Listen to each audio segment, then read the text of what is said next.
Okay guys, welcome back to C Turbo X channel. I wanted to make a quick video here for one of my subscribers had asked a question about a comment that I made in one of my other videos about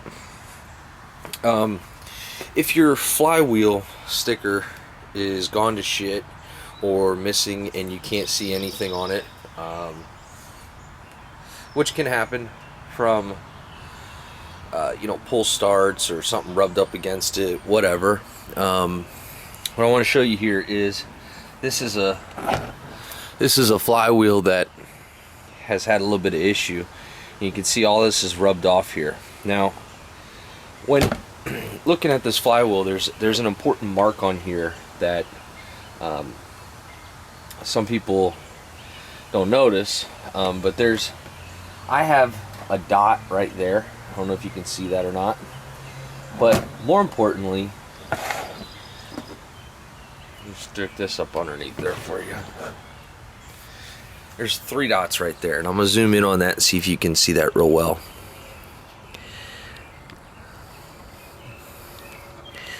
Let that zoom in, focus. Come on.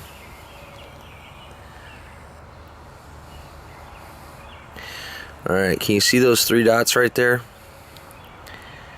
Let's try to do macro. There's 3 dots that are stamped into the flywheel itself.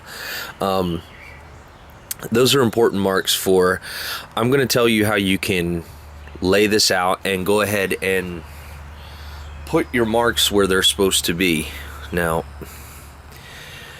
I'm going to do my best to show you here, and the things that you need to take note of is that this mark here, okay, is a before top dead center mark, okay?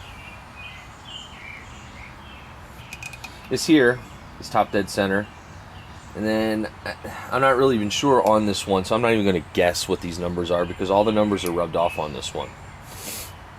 So what you can do, instead of trying to find a sticker, or for the time being, this is not the most accurate way. Obviously the most accurate way is an installed factory sticker, as you would know.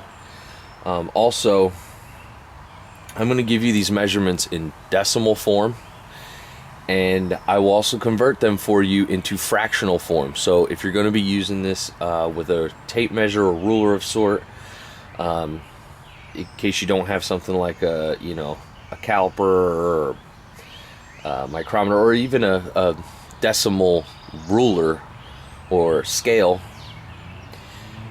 I'll tell you how to do this, but you should really try and find one that has it installed from the factory. That's the best way to do this. But this will get you started for setting things like your primary and secondary pickups without a timing light, as you can see in my other videos that I show you. So let's start with some things we need to know. This is a clockwise rotation, okay? This is a counterclockwise rotation. We are not concerned with any counterclockwise rotation, so we are only concerned with this way as the sticker moves. Let me see if you can still see that. Okay, you do.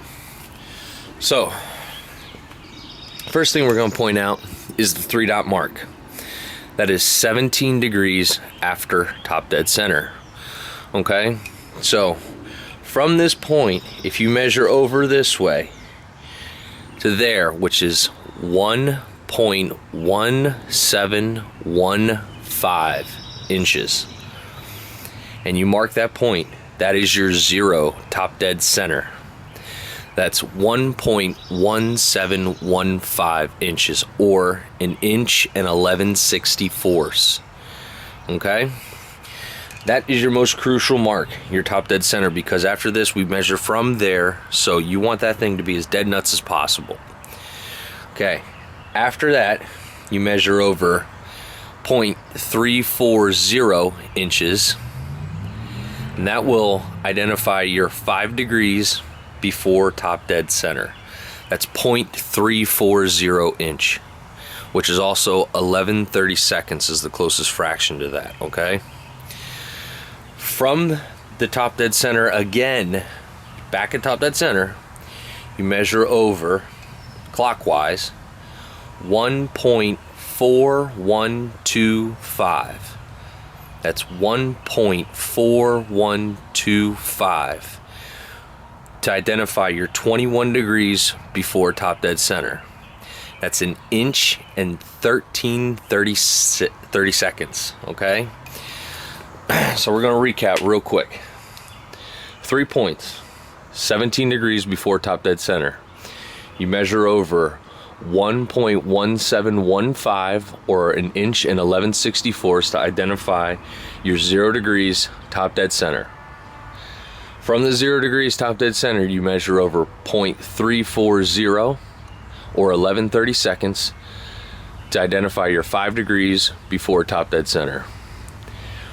Back from your 0 degrees top dead center, you measure over 1.4125 or 1 inch in 13/30 seconds to identify your 21 degrees before top dead center.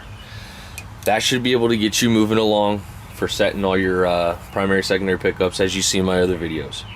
Now, with that being said, I want to take a little note of something that might be a little bit easier for you to do, and I'm going to post up 2 photos which should show you what a good one looks like, and then I'll show you one like this that has the marks kind of put on there, and it'll also have the measurements in decimal form on it to you. It might be best to get a piece of tape that's maybe, this is 3/4 wide, I think, maybe 1 inch wide, I'm not sure, but that'll fit in here. Lay the piece of tape out. You can mark your top dead center on there, you know, and then measure over while it's flat. It might be easier for you. And then take your measurement from here to here, or you can even measure over make a line on your tape saying, you know, that's your 3 dot, and then measure over to your next mark, measure over to your next mark, and then measure over to your last mark, you know, and say this is your 5, this is your 0, this is your 21, and then come and take the piece of tape, rip it off, have it straight edge on that 3 dot, place it right on your 3 dot, and call it done. So I hope that helped you guys out. Let me know if you have any other questions. I'm always here. See you later.